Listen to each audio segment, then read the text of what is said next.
कुरुक्षेत्र, ये नाम सुनते ही जहन में क्या आता है? महाभारत का जबरदस्त युद्ध, है ना? पर ये सिर्फ एक बैटलफील्ड नहीं था। ये वो पवित्र जगह है जहां दुनिया को गीता का अनमोल ज्ञान मिला। तो चलिए आज इसी धर्म क्षेत्र की कहानी को समझते हैं। तो कहानी शुरू करते हैं एकदम बीच से, सीधे युद्ध के मैदान से। जरा सोचिए, लाखों की सेनाएं आमने सामने, शंखनाद हो चुका है और पांडवों के सबसे बड़े योद्धा अर्जुन अपना गांडीव नीचे रख देते हैं। क्यों? क्योंकि सामने कोई और नहीं, अपने ही लोग थे, गुरु, भाई, दोस्त। किसी भी योद्धा के लिए इससे बड़ा संकट और क्या हो सकता है।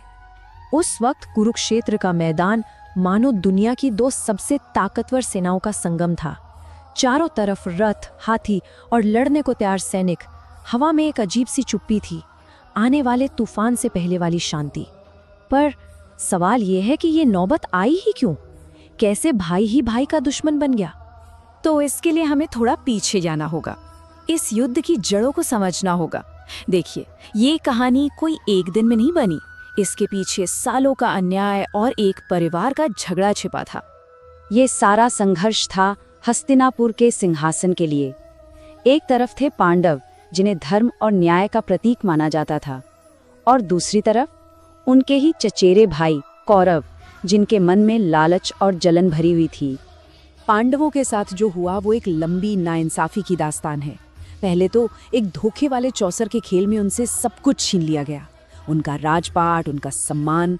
फिर उन्हें 13 साल के लिए घर से निकाल दिया गया, वनवास में। और जब वो अपनी सजा पूरी करके वापस लौटे और शांति से अपना हक मांगा, तो उनकी हर बात को ठुकरा दिया गया। और दुर्योधन के इन शब्दों ने युद्ध को तय कर दिया। जब शांति का हर दरवाजा बंद हो गया, तब पांडवों के पास अपने धर्म और सम्मान की रक्षा के लिए लड़ने के अलावा कोई और रास्ता बचा ही नहीं था।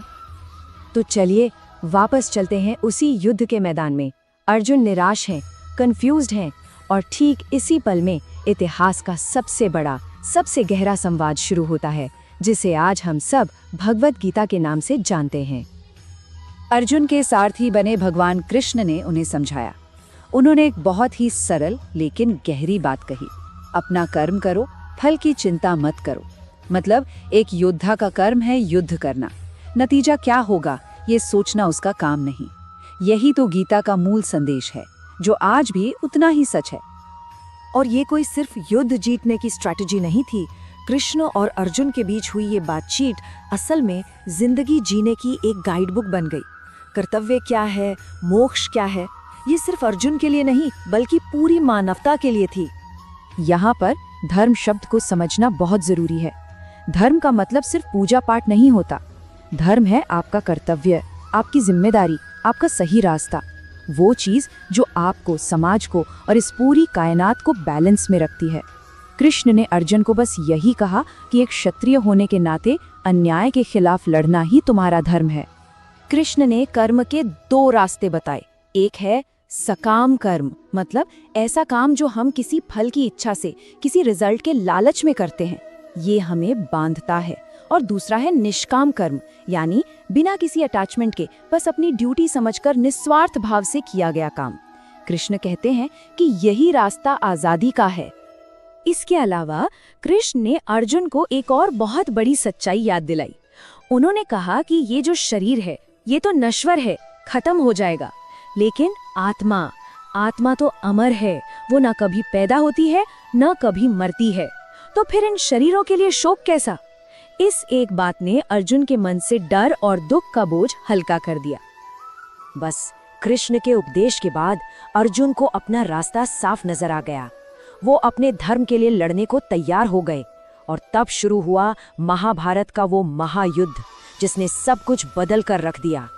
पूरे 18 दिन ये युद्ध पूरे 18 दिनों तक चला। सोचिए, 18 दिन तक ऐसा विनाश, ऐसी लड़ाई जिसने धरती को हिला के रख दिया होगा। आखिर में पांडव जीत तो गए, धर्म की विजय हुई, लेकिन ये कोई जश्न वाली जीत नहीं थी। ये एक बहुत ही कड़वी जीत थी, क्योंकि युद्ध के मैदान पर लाखों लाशें थी। दोस्त, रिश्तेदार, परिवार वाले सब खत्म हो चुके थे। जीत की खुशी से ज्यादा अपनों को खोने का गम था। लेकिन इस भयानक विनाश से एक नए युग की शुरुआत हुई। दुनिया ने एक बहुत बड़ा सबक सीखा कि असली धर्म सत्ता या पावर हासिल करने में नहीं है, बल्कि अपना काम, अपना कर्तव्य सही ढंग से करने में है। पर कुरुक्षेत्र की कहानी सिर्फ इतिहास की किताबों में सिमटकर नहीं रह गई है। इसकी विरासत आज भी हमारे बीच जिंदा है और इसका एक बहुत गहरा मतलब है।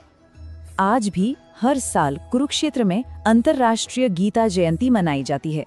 हजारों लोग वहां जमा होते हैं, गीता का पाठ करते हैं, दीपदान करते हैं, उस ज्ञान को सेलिब्रेट करते हैं जो हजारों साल पहले वहां दिया गया था। ये परंपरा आज भी उस ज्ञान को जिंदा रखे हुए है।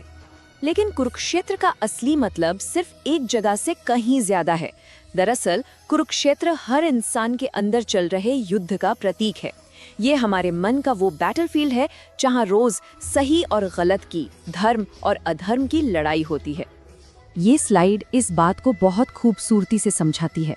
देखिए, कुरुक्षेत्र का मैदान वो हमारा मन है, जिंदगी का मैदान। अर्जुन कौन है? अर्जुन हम हैं, जो अक्सर सही गलत के फेर में उलझ जाते हैं।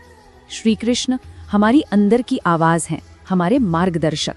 और ये जो कौरव पांडवों की लड़ाई है, ये असल में हमारे अंदर के अहंकार और लालच और हमारे धर्म और अच्छाई के बीच की लड़ाई है। तो आखिर में ये सवाल सिर्फ अर्जुन के लिए नहीं था, ये हम सब के लिए है। हम सबकी जिंदगी में एक कुरुक्षेत्र है और हम सबके अंदर एक अर्जुन है जो किसी न किसी बड़े फैसले को लेने से घबरा रहा है। सवाल बस इतना है कि क्या हम अपने अंदर के कृष्ण की आवाज सुनने के लिए तैयार हैं? इस पर सोचिएगा जरूर।